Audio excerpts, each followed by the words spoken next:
Bonjour les amis, on se retrouve aujourd'hui sur Cooking by Kat pour les préparatifs de Noël. Je vous propose en effet aujourd'hui la réalisation d'une bûche qui présente l'avantage de pouvoir se préparer dès aujourd'hui et d'être stockée au congélateur jusqu'à Noël. Nous allons réaliser ensemble une bûche à la framboise avec un insert citron.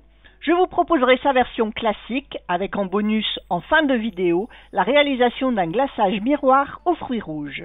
Allez, commençons par les ingrédients. En amont de cette vidéo, il faudra réaliser le socle de votre bûche, soit une génoise, soit un biscuit dacquoise, les deux recettes étant disponibles sur mon blog passionbykat.fr. Pour réaliser cette recette, il vous faudra ensuite 600 g de framboises, optez pour des fruits surgelés, bien moins chers en cette saison, 150 g de sucre, 2 gros citrons verts ou citrons jaunes, les deux sont possibles, 12 feuilles de gélatine de 2 g à 200 blooms, 40 cl de crème à fouetter mascarpone, 3 œufs et pour être plus précise, un œuf entier et 2 jaunes. Vous avez ici uniquement les ingrédients pour réaliser la bûche, les ingrédients du glaçage miroir seront fournis en fin de recette.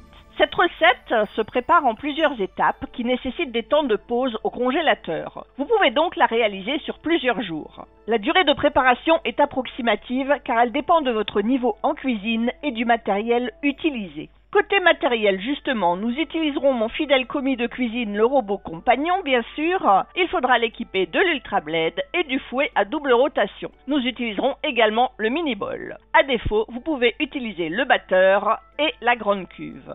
À côté de cela, il vous faudra une passoire fine, ou mieux si vous avez un moulin à légumes. Le mien, héritage familial de ma grand-mère, m'a lâché juste avant ma vidéo et je vous propose donc ici un plan B. Un presse-agrumes, un zesteur ou à défaut un couteau économe, un moule à insert, ici un moule Silicomar qui permet de réaliser 2 tailles d'insert, un moule à bûche, également de marque Silicomar, vendu avec 2 tapis de bûche, nous le découvrirons tout à l'heure. Si vous désirez réaliser le glaçage miroir, il vous faudra aussi un filtre à maille fine de 200 mèches, celui que je vous propose dans mon accessoire indispensable du robot compagnon, l'entonnoir qui est disponible en démonstration en vidéo, fera parfaitement l'affaire. Il vous faudra aussi impérativement un thermomètre de cuisson. Vous pouvez retrouver les liens de tout le matériel utilisé dans le descriptif de la vidéo. Voilà, tout est prêt, alors c'est parti. Commençons par réaliser l'insert citron. Vous pouvez utiliser soit des citrons verts, soit des citrons jaunes classique, la recette reste la même. Il faut cependant des citrons bio car nous allons prélever leur zeste.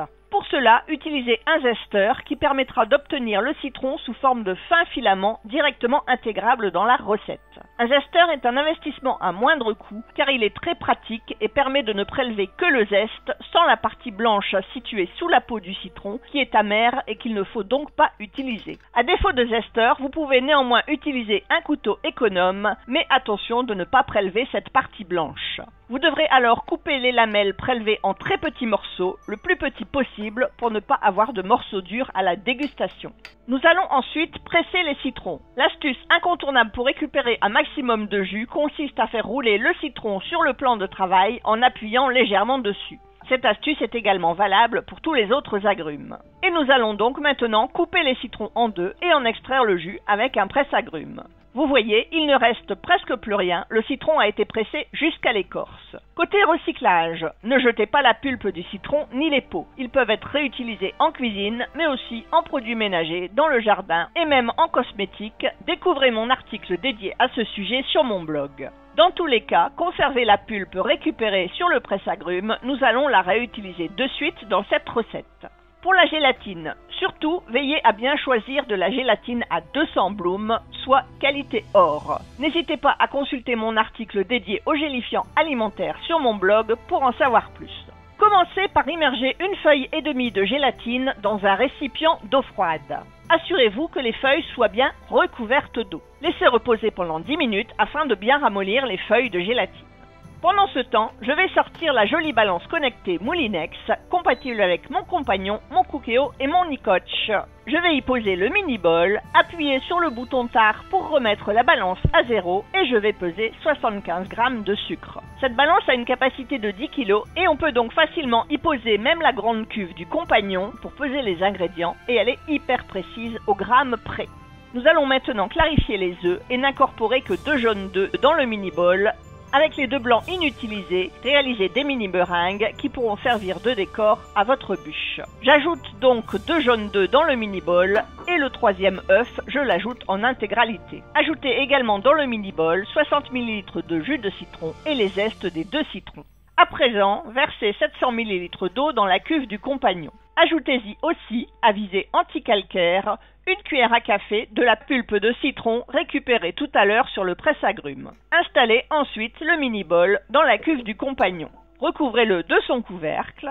Avant, je disais dans mes préconisations de bien positionner le couvercle sous les anses du mini-bol. J'ai maintenant une nouvelle astuce qui consiste à mettre les ailettes en position transverse pour s'assurer qu'ils soient en bonne position et ainsi fermer plus facilement le couvercle du compagnon. Allez, mettons au travail notre robot compagnon en lui demandant de cuire notre lemon curd à la vitesse 5 à 95 degrés pendant 10 minutes.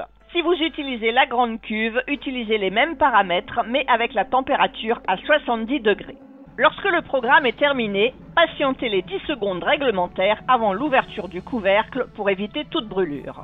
C'est une sécurité lorsque la préparation est chauffée au-delà de 50 degrés et que l'on a utilisé une vitesse supérieure à 5. Ne laissez pas le mode maintien au chaud s'installer ensuite car votre crème serait trop cuite. Réglez de suite les paramètres du robot, à savoir la vitesse sur 7 et la durée sur 1 minute, en laissant la température à 0. Ajoutez dans le mini-bol les feuilles de gélatine préalablement essorées. Pour cela, pressez-les tout simplement dans vos mains, comme vous le feriez avec une éponge. Refermez ensuite rapidement le couvercle du mini-bol et du compagnon et lancez le programme afin de dissoudre la gélatine dans la préparation. Là encore, il faudra patienter les 10 secondes réglementaires, la préparation dans la cuve étant très chaude avec une vitesse supérieure à 5. Pour être sûr que la gélatine soit parfaitement dissoute et que mon lemon curd soit uniforme, je vais relancer le robot vitesse 10 pendant 15 secondes. Pendant ce temps, préparez votre moule à insert. Le moule silicomar utilisé ici est réversible. Vous avez donc le choix entre 2 réalisations. Les doses mentionnées dans la recette permettent de remplir le petit insert ou de remplir à moitié le grand insert. Si vous désirez remplir intégralement le grand insert, doublez les doses de lemon curd, les durées de cuisson resteront identiques. Je vais utiliser ici le grand insert qui sera donc rempli à moitié pour donner un insert plat. Tapotez l'insert sur le plan de travail pour éliminer toute éventuelle bulle d'air. Laissez ensuite refroidir le lemon curd. Selon le côté de l'insert que vous aurez choisi, avec les doses mentionnées, voici ce que donnera le visuel final dans votre bûche. Lorsque le lemon curd est refroidi, placez l'insert au congélateur. Patientez au minimum 3 heures avant de poursuivre la recette, mais vous pouvez aussi patienter plus longtemps et ne reprendre votre préparation que le lendemain, voire 1 ou plusieurs semaines plus tard. Passons maintenant à la réalisation de la mousse framboise. Installons l'Ultra Blade dans la cuve du compagnon. Ce n'est pas la saison des framboises et puis surtout elles sont chères. Donc j'ai opté ici pour des framboises surgelées. Pas besoin de décongélation au préalable. J'ajoute les 75 g de sucre restants. Je verrouille le couvercle avec le bouchon en position mini et je lance le compagnon à la vitesse 3 à 80 degrés pendant 10 minutes. C'est parti! Pendant ce temps, j'immerge dans de l'eau froide 10 feuilles de gélatine. Comme tout à l'heure, de la gélatine de qualité or à 200 blooms. Si vous cuisinez pour des personnes de confession musulmane, sachez qu'il existe de la gélatine de bœuf. La référence est disponible dans le descriptif de la vidéo. Lorsque le programme est terminé, relancez le robot à 80 degrés à la vitesse 7 pendant 1 minute afin de mixer uniformément la purée de framboise. Profitez de cette minute pour essorer soigneusement les 10 feuilles de gélatine. Ôtez le maximum d'eau. Préférez toujours pour cela un essorage individuel de chaque feuille. Bien séparer les feuilles permet en effet une meilleure intégration de celles-ci à la préparation et cela évite de faire des paquets gélatineux mal dissous. On patiente une nouvelle fois 10 secondes avant d'ouvrir le compagnon. Commencez par régler les paramètres, la vitesse sur 10 pendant 1 minute. Ajoutez ensuite les 10 feuilles de gélatine essorées dans la cuve. Ajoutez-les une par une et en les répartissant bien pour ne pas former d'amas gélatineux. Fermez ensuite le couvercle et lancez le programme pré-réglé en appuyant sur Start. Avant de vider la cuve, n'oubliez pas d'ôter l'Ultra Blade. Versez ensuite la purée de framboise dans la passoire à maille fine, placée au-dessus d'un saladier et filtrez pour éliminer toute impureté et obtenir une belle purée de framboise parfaitement homogène. J'utilise donc ici une passoire à fine maille car le moulin à légumes de ma grand-mère a lâché, le manche s'est cassé. Le travail avec cette passoire va être long et fastidieux. Il faut mélanger et presser la purée contre les parois pour en extraire le maximum de pulpe et de jus. Je me suis donc racheté depuis la réalisation de cette vidéo un nouveau moulin à légumes car pour ce type de réalisation c'est quand même bien plus pratique. Moulinex en propose un parfait en inox, donc solide et compatible avec des préparations très chaudes. Vous trouverez sa référence dans le descriptif de la vidéo ou en cliquant sur le lien en haut à droite de la vidéo. Voilà, une fois terminé, il ne devrait pas vous rester plus d'une grosse cuillère à soupe de déchets. Déchets, façon de parler, car pour moi ça a fini dans un fromage blanc. Miam miam. Laissez refroidir la purée de framboise avant de poursuivre. Mais ici, on ne remet pas la suite au lendemain, sinon la gélatine va être figée. 10 minutes avant de poursuivre, placez la crème à fouetter mascarpone ainsi que le fouet à double rotation au congélateur. À défaut du fouet à double rotation, utilisez bien sûr le batteur. S'il fait chaud chez vous, pensez aussi à rafraîchir votre cuve, soit au jardin, on est en hiver, soit au frigo, ou encore en y plaçant un bloc à glacer ou des glaçons. Pendant ce temps, préparons notre moule à bûche. Et je vais donc vous le présenter maintenant. De marque Silicomar, la référence de ce moule est disponible dans le descriptif de la vidéo ou en cliquant sur le lien en haut à droite. Il est composé de 2 extrémités de bûche. Sur ceci, une inscription vous guidera à leur mise en place dans le bon sens. J'y reviens dans quelques instants. Le moule est vendu avec 2 tapis de bûche. C'est ce qui va servir à déterminer l'apparence finale de votre bûche.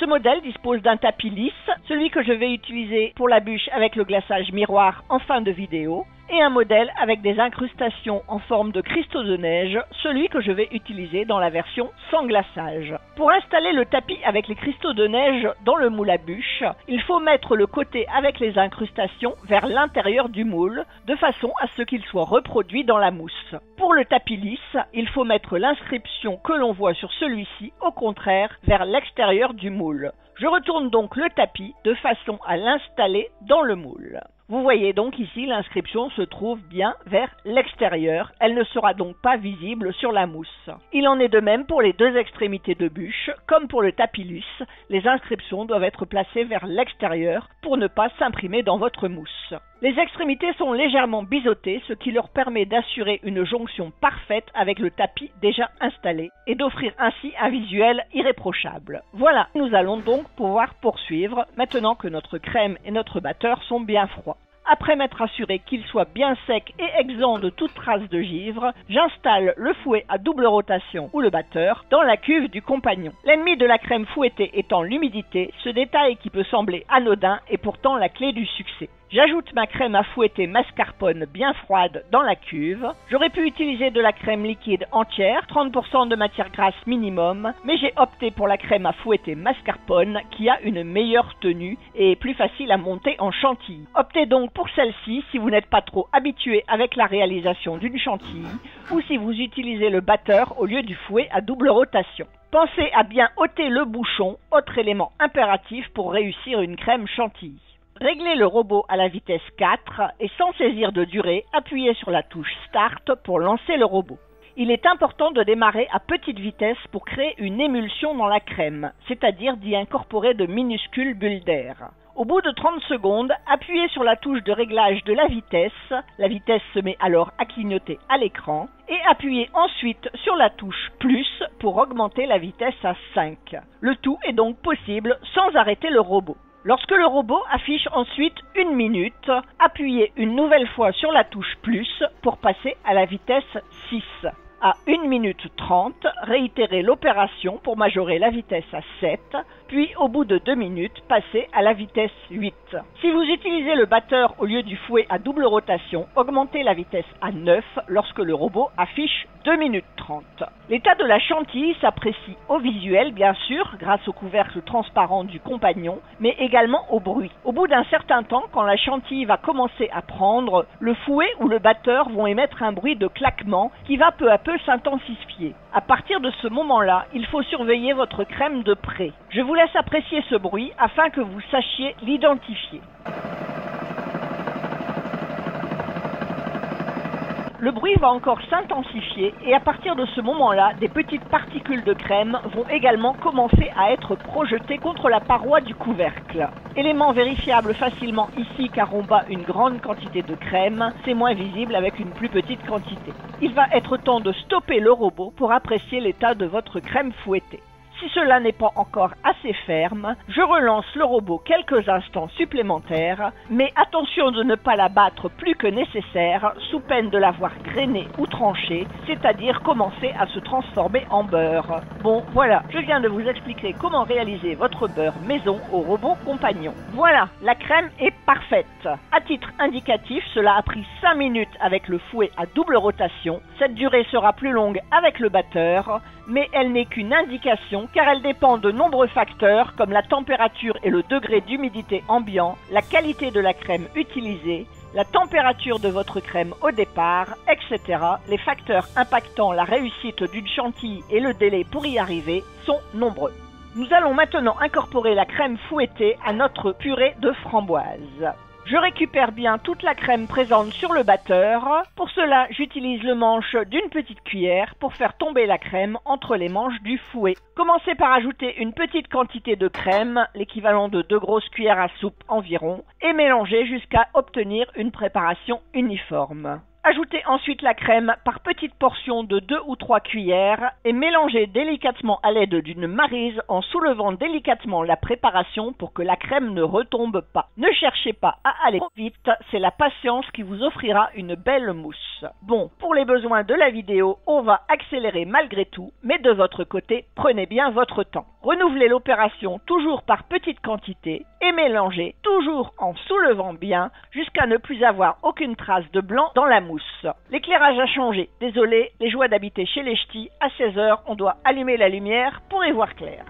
Allez, vous avez compris le principe, ma mousse est parfaite et homogène, alors poursuivons la recette. Retrouvons pour cela notre moule à bûche. Vous allez le remplir à l'aide de la mousse sur la moitié de sa hauteur. Utilisez une cuillère pour un ajout par petite quantité qui permettra à la mousse de s'étaler dans tous les recoins du moule. Tapotez ensuite votre moule sur le plan de travail pour éliminer toute potentielle bulle d'air qui serait inesthétique lors du démoulage. Sortez maintenant votre insert citron du congélateur pour le démouler. Pour cela, commencez par bien décoller son pourtour de la paroi du moule, comme vous me voyez faire à l'écran. Ne cherchez pas à le sortir du moule, vous risqueriez de le casser. Une fois que vous vous êtes assuré que le pourtour se décolle bien facilement, retournez le moule et pressez doucement sur le dessous de celui-ci pour en extraire l'insert sans le casser. Placez ensuite l'insert sur la mousse en le centrant bien dans le moule et en l'y enfonçant très légèrement. Venez ensuite recouvrir l'insert avec la mousse de framboise jusqu'à atteindre 1 cm du bord du moule, la hauteur de votre socle en génoise ou en biscuit dacquoise. À propos de ce socle, donc qui doit faire 1 cm de haut, si vous êtes peu habitué à la pâtisserie, optez pour la génoise, plus facile à réaliser et tout aussi bonne. La recette adaptée aux compagnons est disponible sur mon blog Passion by Cat. Tapotez une nouvelle fois votre moule sur le plan de travail pour évacuer toute bulle d'air rebelle. Votre socle en biscuit, donc génoise ou dacquoise, doit avoir été au préalable découpé à la dimension intérieure exacte de votre moule à bûche. Positionnez doucement celui-ci sur la mousse et appuyez légèrement sur le dessus pour le mettre à niveau. Vous pouvez aussi venir positionner un plat ou une planche à découper au-dessus du moule et appuyer légèrement dessus pour avoir une belle surface plane et que votre bûche soit bien stable lors de son démoulage. Placez ensuite immédiatement votre moule à bûche au congélateur où il pourra rester jusqu'à la veille de sa dégustation. Ce dessert a donc un avantage indéniable, il peut se préparer plusieurs semaines en amont de sa dégustation. Il faudra ensuite le sortir du congélateur la veille de sa dégustation, au minimum 12 heures avant, pour qu'il dégèle tranquillement dans votre frigo. 2 options s'offrent alors à vous. La version classique, sans glaçage, dont le visuel sera néanmoins très joli si vous avez opté pour un tapis à incrustation. La version avec glaçage, le plus joli étant bien sûr un glaçage miroir. Un thermomètre de cuisson deviendra alors indispensable. Vous en trouverez à bas prix sur internet. Je vous mets un lien dans le coin supérieur droit et dans le descriptif de la vidéo. Commençons par l'option sans glaçage. 12 heures avant la dégustation, il vous suffira de sortir votre bûche du congélateur, de la démouler, on revoit la technique juste après avec la version avec glaçage, puis elle dégèlera tranquillement au frigo pendant 8 à 12 heures minimum.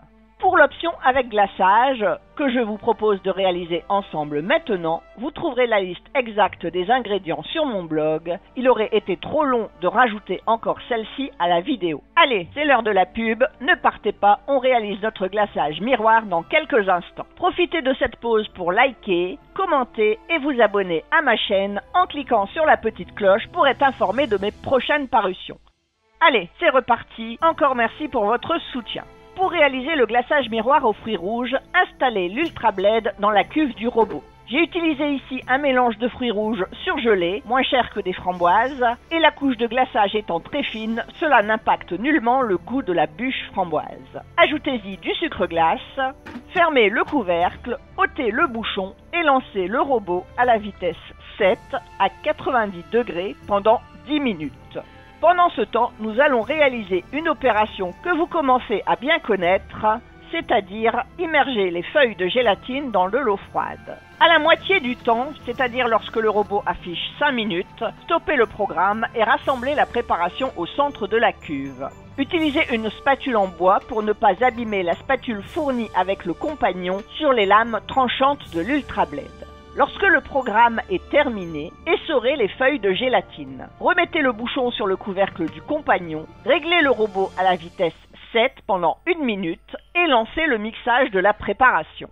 Réglez ensuite une nouvelle fois le robot à la vitesse 7 pendant 1 minute. Ajoutez les feuilles de gélatine dans la cuve, refermez le couvercle et lancez le programme pré-saisi en appuyant sur Start.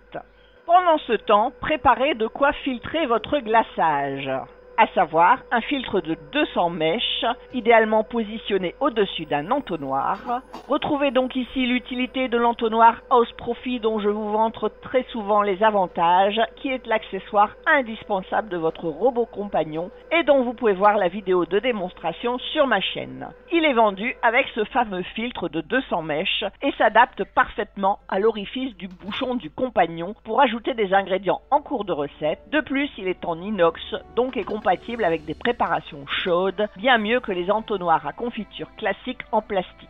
Après avoir ôté l'Ultra Blade, filtrez donc votre glaçage. Là encore, c'est une étape longue et laborieuse, mais c'est la condition sine qua non pour que votre glaçage soit parfaitement limpide et uniforme. Si vous manquez de temps, vous pouvez réaliser un pré-filtrage dans une petite passoire, ce qui permettra d'éliminer en amont de la filtration une partie des morceaux résiduels. Vous pouvez aussi utiliser le moulin à légumes dont je vous parlais tout à l'heure.